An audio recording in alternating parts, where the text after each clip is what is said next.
बिस्मिल्लाहिर्रहमानिर्रहीम। बहुत बहुत शुक्रिया आप सभी का मेरे साथ ज्वाइन करने के लिए। आसिफ रशीद के साथ आप हैं और बात ज़रा पड़ोसी मुल्क पाकिस्तान की भी करते हैं, जहां पर सियासी अदम इस्तेकाम जारी है। अगर कोई पिछले 4-5 घंटों के दौरान जो पेशरफ्त हुई है, नई हुकूमत लगभग बनने जा रही है और बनने की तैयारियां की जा रही हैं। नए वज़ीर आज़म के नाम का तकरीबन ऐलान हो चुका है और अब सिर्फ जो इजलास के दौरान उस पर मोहर लगनी है, वो तमाम चीजें एक तरफ हैं। और फिर भी अगर कोई ये कहता है कि अब इस्तेकाम आ चुका है, तो शायद ये खुशफहमी बहुत सारे सियासी कायदीन की, लीडरान की हो सकती है, क्योंकि मौजूदा जो सूरत हाल है वो ये कतई इजाजत नहीं दे रही है कि पाकिस्तान को ये कहा जाए कि वो किसी हाल से इस वक्त या किसी सूरत में मजबूत है। तकरीबन 12:01 जब रात का हुआ, यानी 9 अप्रैल से 10 अप्रैल में हम दाखिल हुए। भारतीय वक्त के मुताबिक 12:01 पर पाकिस्तान के साबिक वज़ीर आज़म इमरान खान 1332 दिनों की हुकूमत करने के बाद इक़्तिदार छोड़कर चले गए, बल्कि उन्हें हटाया गया। और पाकिस्तान की तारीख में वो पहले वज़ीर आज़म बने जिनको वोटिंग के जरिए पाकिस्तान की कौमी असेंबली के अंदर बाकायदा एक भारी अक्सरियत से हराया गया। उन्हें शिकस्त खानी पड़ी, जिसके बाद वो इक़्तिदार से बाहर हुए। पहले वो कुर्सी छोड़ने पर पूरी तरीके से राजी नहीं थे, इत्तेफाक नहीं हो पा रहा था किसी बात पे, लेकिन सारी चीजें जब हो गई और कुछ उनके अपने लीडरान उनके मुखालिफ हो गए, कुछ उनकी हिमायत में आए, कुछ लोगों ने तायीद की, और इन सारे बढ़ते हुए वाकयात के साथ यह हम पेशरफ्त हुई कि 12:01 भारत के जो लोग भी भारतीय घड़ियां पहने हुए हैं, यानी भारत के अंदर बैठे हैं, तो 12:01 पर यहाँ पाकिस्तान और भारत के अंदर जो बड़ी पेशरफ्त हुई वो ये कि बनीगाला, जो अपना पुराना घर है जिसको इमरान खान ने इस वक्त मेंटेन किया है, और वो वज़ीर आज़म दफ्तर के अंदर नहीं रहते थे, प्राइम मिनिस्टर हाउस को छोड़कर रात को ही चले गए और स्टाफ को खैराबाद कहा, बाकी जो मिनिस्टर्स थे उनको साथ लिया और पहले मीटिंग हुई। मीटिंग के बाद कई फैसले हुए। स्पीकर को एक बार बुलाया, मीटिंग की, फिर असेंबली की तरफ भेजा असद कैसर को, फिर उन्हें वापस बुलाया और उसके बाद जाकर असद कैसर ने भी बिलाखिर असेंबली के फ्लोर पर जाकर चेयर पर बैठकर उनकी सदारत में जब इजलास हुआ तो उन्होंने कहा कि वो इमरान खान के साथ बेवफाई नहीं कर सकते। जब वो स्टूडेंट थे तो उस समय से, उस वक्त से वो पार्टी के साथ हैं, तहरीक इंसाफ का हिस्सा है, लिहाजा वो अपने कायद के खिलाफ कैसे जा सकते हैं, वोटिंग कैसे करा सकते हैं, वो अलग हो गए। उसके बाद असद अयाज ने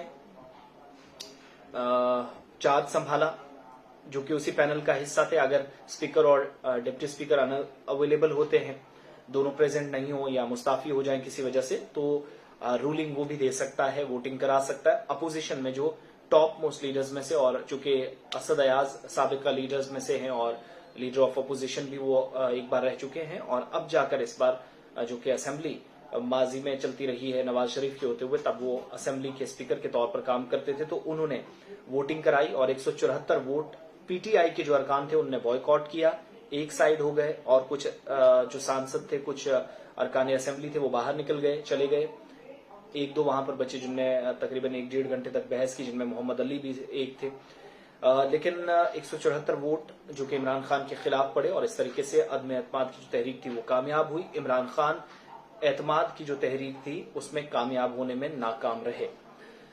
अब जाकर क्या हुआ कि शहबाज शरीफ हिज़्ब इख्तिलाफ के लीडर हैं, वो सबके इत्तफाक राय से हिज़्ब इख्तिलाफ के लीडर हैं, और अब पाकिस्तान के वो नए वज़ीर आज़म बनने जा रहे हैं। और इमरान खान का भी ये सपना टूट गया, ये ख्वाब चकनाचूर हुआ कि वो पहले वज़ीर आज़म होंगे जो 5 साल तक मुसलसल पाकिस्तान के अंदर हुकूमत चलाने का रिकॉर्ड कायम करेंगे। ऐसा बिल्कुल भी नहीं हो सका। अब आज दोपहर 2 बजे एक मीटिंग है, लेकिन कल का दिन अहम है पाकिस्तान की तारीख में, जहां पर शहबाज शरीफ, नवाज शरीफ के जो छोटे भाई हैं, वो अब जाकर क्या है कि प्राइम मिनिस्टर बनने वाले हैं। नाम उनका लगभग क्लियर हो चुका है, और अब जो संसद की बैठक है, यानी जो तमाम लीडरान हैं जो काबीना में शामिल होंगे, मिनिस्ट्रियल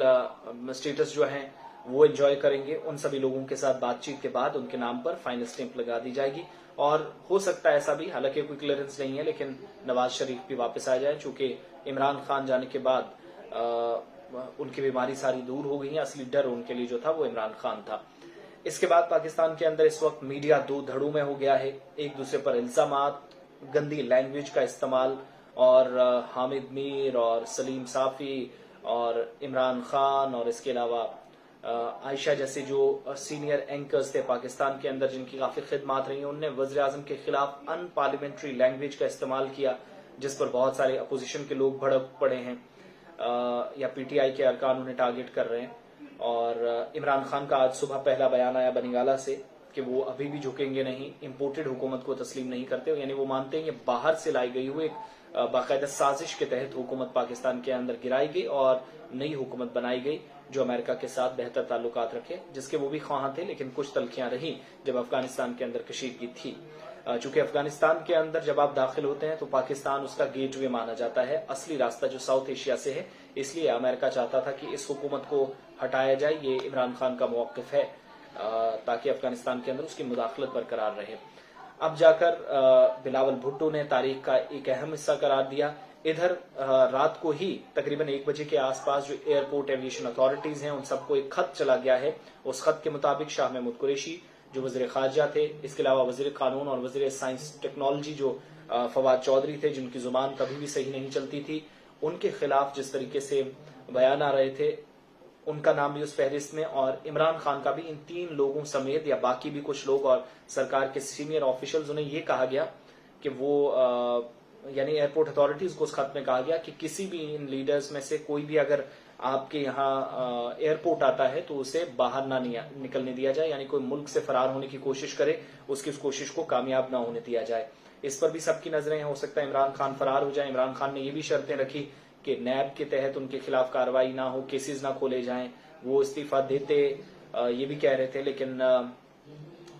نواز شریف کے بھائی شہباز شریف کی جگہ کوئی اور پرائم منسٹر کینڈیڈیٹ ہونا چاہیے اپوزیشن کا، اور پہلی بات جو انہوں نے کہی تھی کہ انہیں گرفتار نہیں کیا جائے گا، اس لیے وہ ساتھ ہیں۔ لیکن ان سب کے بیچ میں مریم نواز، بینظیر بھٹو کے بیٹے، ان کا بیان جس طریقے سے سامنے آیا، بہت ساری چیزیں، اور یہ آج کا دن کالا دن ہے ایسے بھی لوگ کہتے نظر آئے، لیکن ایک بڑا طبقہ ہے جو مانتا ہے کہ پاکستان آج واقعی میں آزاد ہوا، آئین شکنی ہوئی، اور اس کا سپریم کورٹ نے بھی حوالہ دیا کہ عمران خان نے قوانین کو ماننے سے انکار کیا، دھجیاں اڑائیں، 10:30 بجے اجلاس شروع ہونا تھا، 10:30 ہی رات کے ختم کرنا تھا نو کانفیڈنس موشن پر ووٹنگ کے ساتھ، لیکن عمران خان اس سے بھاگتے رہے اور کپتان اس طریقے سے بالآخر کلین بولڈ ہو گیا۔ اور سب کی نظریں اب اس بات پر ہیں کہ اگلی حکومت 5 سے 6 مہینوں تک چلے گی اور اس کے بعد انتخابات ہوں گے، دوبارہ کس کے پاس کتنا مینڈیٹ جائے گا، اور سارے لیڈران ایک طرف، پی ٹی آئی اور چند اتحادی جو ہیں وہ اس وقت ایک طرف ہیں۔ جیسے جیسے پازیٹیو ڈیولپمنٹس ہوں گی، آگے بھی پیش رفت ہوگی تو آپ کو بتائیں گے کہ کیا کچھ پاکستان کے اندر اس وقت گھٹ رہا ہے، اور جنوبی ایشیا کے باقی حصے اور تعلقات پڑوسیوں کے ساتھ ان پر کیا منفی یا مثبت اثرات مرتب ہوں گے، اس پر بھی ہماری گہری نظر رہے گی۔ ویڈیو کو شیئر کریں، پسند آئے تو اپنی آراء سے ہمیں ضرور آگاہ کیجیے گا۔